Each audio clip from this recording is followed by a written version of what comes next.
If you're watching this right now and you haven't hit the like button, Billy, get on it. Bug your brother. Tell him to do the same.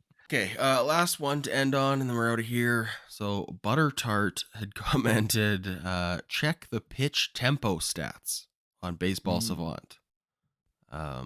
This is obviously in reference to our collective concerns about Alek Manoah that we've had, and our curiosity about the impact of the pitch clock on Alek Manoah, and is that to blame? Scott, is that to blame? So, thank you for doing the homework for us. Yes. Butter Tart, first and foremost. It's funny how hard it is to look up something when you don't know the term to Google in the first place. Right? Yeah. Oh, I know. I had so many people reach out to me pretty much saying I'm an idiot because I had spent like 20 minutes trying to find the stat for that. But again, if you don't really know the name of the stat or what you're looking for, it's trickier than when you're like, what is the time between pitches on average last how season? many times has that ever come up before this year, right? Where you would have ever been curious about someone's Yeah, because who cares? Okay, so pitch tempo, to break this down, is pitch tempo measures, this is according to Baseball Savant, their definition for this metric is pitch tempo measures the median time between pitches. In other words, time from pitch release to pitch release, so ball leaving hand.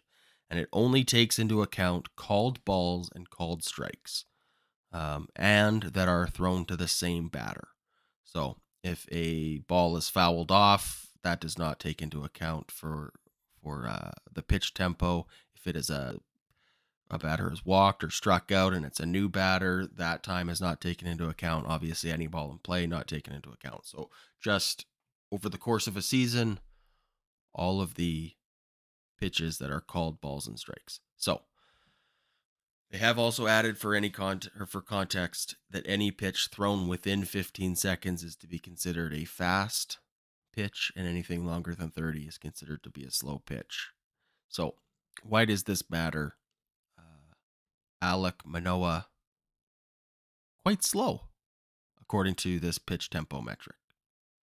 Of course, the new rules that have come into place for 2023 states that any pitcher has 15 seconds when there's nobody on base to engage with the rubber on the mound and then get that ball to home plate.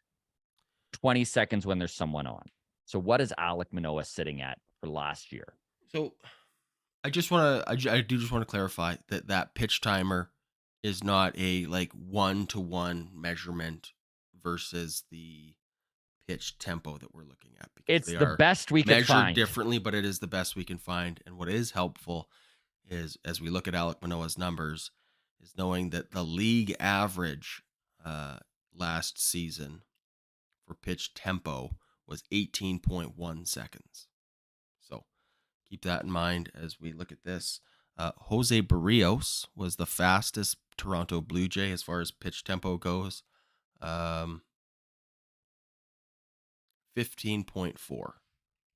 So even Jose Barrios, who was the fastest guy in the starting rotation for the Blue Jays, was still 0.4 seconds over the rule. So even he had to adjust, even though he already kept a pretty good tempo.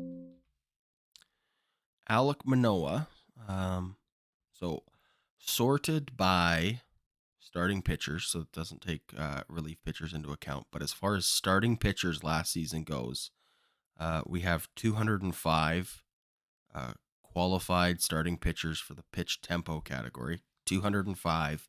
Alek Manoah was 189th on that list. That's substantial. Pretty close to the bottom. What did we say league average was? 18.1 seconds. Alek Manoah's pitch tempo, 20.7. Scott. So this is where you do need to take into account last year's numbers when you're looking at Alek Manoah this year, and maybe give him a little bit of leeway with this start, because shaving 5 seconds off your delivery every delivery is a lot.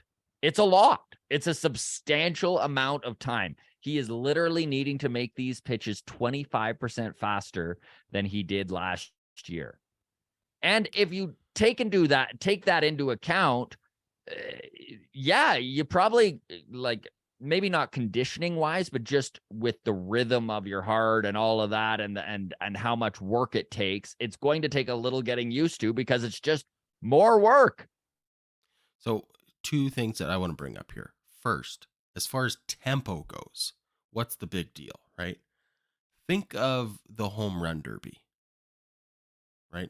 I know that's an exaggerated example, but this is a fast tempo. We're swinging like as fast as we can, right? Like as soon as that ball lands and they're allowed to throw the next pitch, it's coming, right? It's 5 minutes of like swinging as hard, like max effort swings, right? It's like tempo's a factor when you're Mm-hmm. doing sustained effort at a quick clip. Now, for anybody who's saying, well, how is Alek Manoah so bothered by this, but the hilariously slow Chris Bassett is doing just fine? Well, guess what Chris Bassett's pitch tempo was last year? Again, Manoah's was 20.7. So guess what Chris Bassett? I don't know. Chris Bassett's pitch tempo 17.9. Hmm. So like almost 3 full seconds faster than Alek Manoah. Yeah. On average. It's Alek Manoah, there you go. I just mean like by the best metric that we can find. One of the Slowest. more lackadaisical pitchers. Took his time, took a breather, and does not have time for that. So yeah, I think that's any So to see him Sportsnet get it- producer tuning in, relay this to Blair and Barker and let's have them weigh in on this. All right, because I'd love to hear it. All right. Well, great job doing the research there, sir. That was awesome. Yeah, thanks to Butter Tart for bringing that up. And Butter Tart for finding the stat. That's all I got today. Mailbag in the books, in the sack, in the mail sack. At Walk Off Podcast on Twitter for you to reach out for next week. The Walk Off Podcast on Instagram. Shoot us a DM if you want that Discord link. A big tip of the hat to our Patreon members. We truly do appreciate you. Big Patreon unveiling coming up next week. Rollout, a big rollout. Rollout, Sure. if you will.